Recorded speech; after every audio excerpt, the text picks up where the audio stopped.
মাগো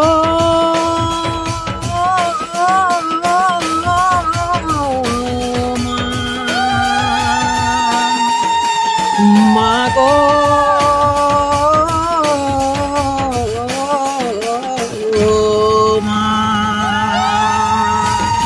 मोर नुआ blog video के आज समस्त को स्वागत।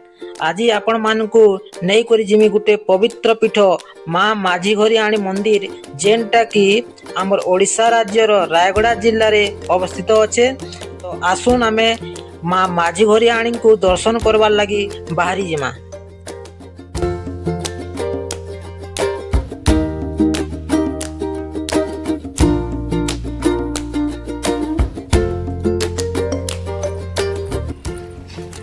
इटा हला गर्ल्स हाई स्कूल आरु राइट साइड आड़ा देखु पारुथबे एटा गोटे रोड अच्छे। एटा ओभर ब्रिज आड़ू आसला बेले ई साइड रु आसबे आ सीधा सीधा जिबार अच्छे माँ माझी घरी मंदिर के दर्शन करवार लगे।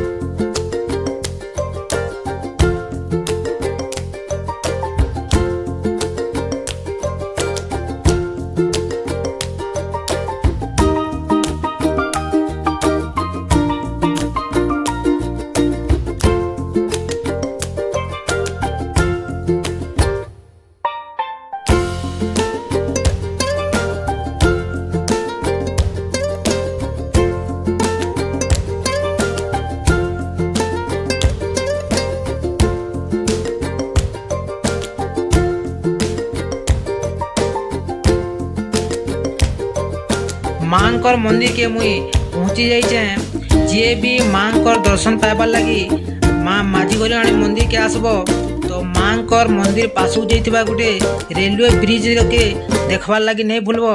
कारण हैला ई रेलवे ब्रिज रो कहानी भी मांकर मंदिर उपरे गुटे इतिहास एक रही जाइए। मांकर मंदिर पासू नागावली नदी प्रभावित होउचे और ई नदी उपरे इंग्रेज शासन समय रे गोटे ब्रिज टे तैयारी करवार लगी इंग्रेज माने चाहूतिले जेनटा कि विशाखापट्टना रु रायपुर के संजोग करवार लगी। किंतु बहुत चेष्टा फले भी सेमने ए ब्रिज टा तैयारी करि नै पारले। बनावार लगी पिलर ठिया करथिले इंग्रेज माने किंतु से पिलर भी हेइ नै पारथला। नागावली नदी रो पानी रो प्रभाव एते जोर से थिला जे जेते पत्थर पकाले भी सब पत्थर से पानी रे भासी जाउतला। तो दिने माँ स्वप्ना देले पुजारी के कि मोर मंदिर फास्ट बनाओ तापरे जाई ई ब्रिज टा बनी पारबा बेले। तापरे पुजारी के माँ स्वप्ना देला परे मंदिर टा हेई पारला। मंदिर हेला परे ब्रिज भी हेई पारला। दुई आड़े दुईटा पत्थर रखी करी बिना पिलर रे ब्रिज टा संभव ही पारला। इटा थिला माँ माझी घरी आणी मंदिर रो पासु जाइतिबा नागावली नदी उपरे जेन ब्रिज टा हेइचे तार कहानी एटा है। एबे जानमा मांकर ना माझी घरी आणी हेबार तार तात्पर्य काना है, तार कारण काना है। तो सेते बेले राज महाराजा माँ माझी घरी आणी मंदिर प्रतिष्ठा कला परे मां को मझी घरे माने रायगड़ा सहर मध्य भाग रे रखिथिले। सेथिर लागे मांकर ना हैला माँ मझी घरी आणी। इटा होचे माँ माझी घरी आणी मांकर ना आउ माँ माझी घरी आणी मंदिर रो पासा जाइथिबा नागावली नदी ऊपर जेन ब्रिज टा अच्छे तार कहानी तार इतिहास है। तो आसुन देरी नहीं करी करी आमे मां को दर्शन करवार लगी मांकर मंदिर भीतर के प्रवेश करमा।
মাগো হেমবন্তী বাড়ি সর্বমঙ্গলা চণ্ডী চন্দ্র ঘণ্টা ডাক কিলকিলা মাগো রুড়ু ঝুড়ু বাজে পাদে নুপুর রক্তপাট বস্ত্র দিহে তোহর মাগো হেমবন্তী বালি সর্বমঙ্গলা চণ্ডী চন্দ্র ঘণ্টা ডাক কিলকিলা মাগো রুড়ু ঝুড়ু বাজে পাদে নুপুর যে রক্তপাট বস্ত্র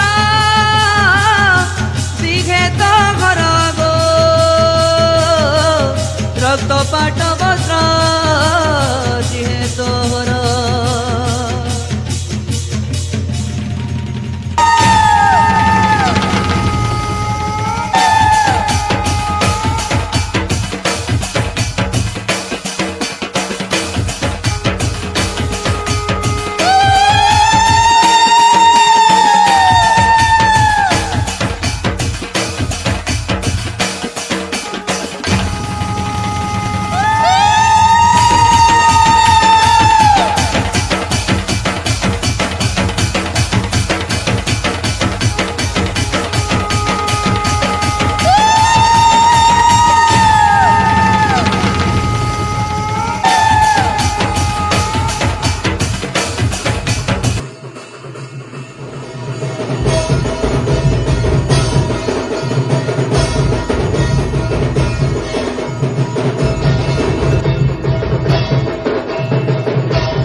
ମାଙ୍କର ଦର୍ଶନ ଭଲସେ ପାଇପାରିନି ଆଉ ଠିକ୍ ଟାଇମ୍ରେ ଆସିଥିଲି ତ ସେଥିର୍ଲାଗି ଆରତି ସମୟ ହେଇଥିଲା ବି ତ ମାଙ୍କର ଆରତି ବି ଦେଖିପାରିନି ଆର୍ ମାଙ୍କୁ ଭଲସେ ଦେଖିପାରିନି ଗୁହାରି କରିପାରିନି ଦର୍ଶନ କରିପାରିନି ତ ଆସୁନ୍ ଏବେ ମାଙ୍କର ଚାରିପାର୍ଶ୍ୱରେ କେନ୍ତା କେନ୍ତା ପରିବେଶ ଅଛେ କାଣା କାଣା ଅଛେ ତ ଆପଣମାନଙ୍କୁ ମୁଇଁ ଦେଖଉଛେ।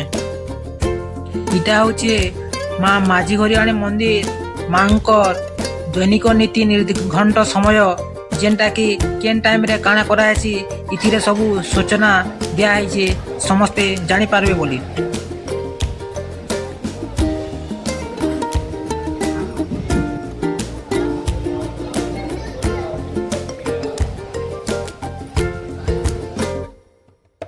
ଇଟା ହଉଛେ ମାଙ୍କର ବାହାନ ଘୋଡ଼ା ଇ ଘୋଡ଼ା ଉପରେ ମା ବାହାନ କରି କରି ସବୁଆଡ଼େ ବୁଲି ଯାଏସନ୍।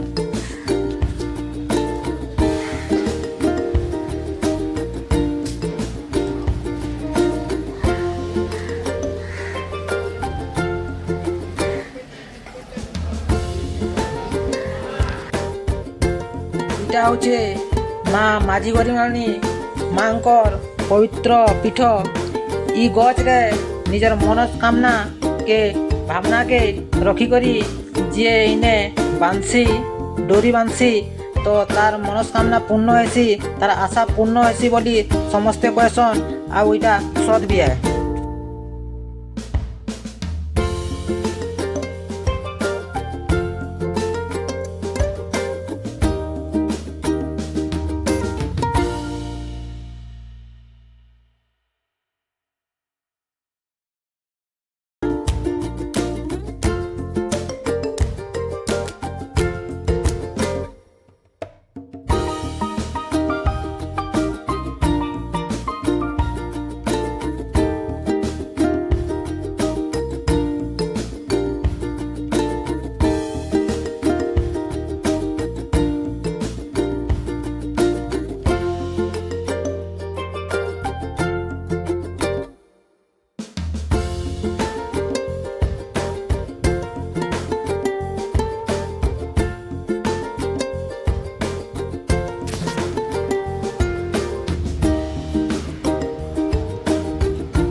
ମାଙ୍କୁ ଦର୍ଶନ କରି ସାରିନି।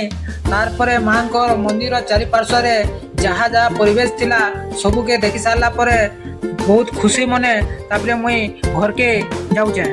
ଆପଣମାନେ ବି ନିଜର ଗୁରୁତ୍ୱପୂର୍ଣ୍ଣ ସମୟ ବାହାର କରି ମାଙ୍କର ଦର୍ଶନ ଲାଗି କେବେ ରାୟଗଡ଼ା ସହରକେ ଆସୁନ୍ ଆଉ ମା ମାଝିଗରି ମନ୍ଦିର ଦର୍ଶନ ଲାଭ କରୁନ୍। ତାର ସାଙ୍ଗେ ସାଙ୍ଗେ ମାଙ୍କର ମନ୍ଦିରକେ ଲାଗି କରି ଯେ ନାଗାବଲି ନଦୀ ଅଛେ ତାର ଉପରେ ଯେନ୍ ବ୍ରିଜଟା ଅଛେ ତାର ବି ଦର୍ଶନ କରି ଯାଉନ୍।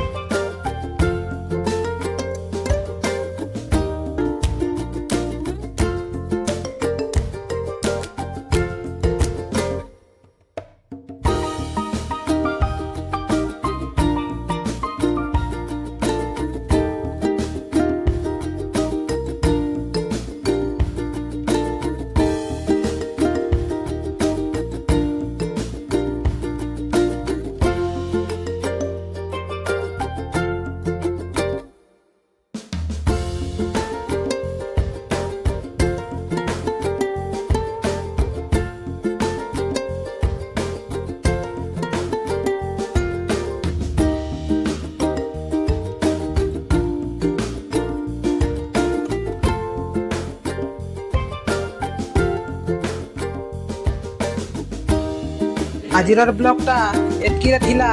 ଆଉ ଯଦି ମୋର ଭିଡ଼ିଓ ଆପଣମାନଙ୍କୁ ଭଲ ଲାଗ୍ସି ତ ଲାଇକ୍ ସେୟାର ସବସ୍କ୍ରାଇବ କମେଣ୍ଟ କରବା ନେଇ ଭୁଲବେ। ଧନ୍ୟବାଦ। ନେକ୍ସଟ ଟାଇମ୍ ଆଉ ଗୋଟେ ଜାଗା ଆଉ ଗୋଟେ ଭଲ ଜାଗାକେ ନେଇକରି ଆପଣମାନଙ୍କୁ ଯିମି। ଧନ୍ୟବାଦ।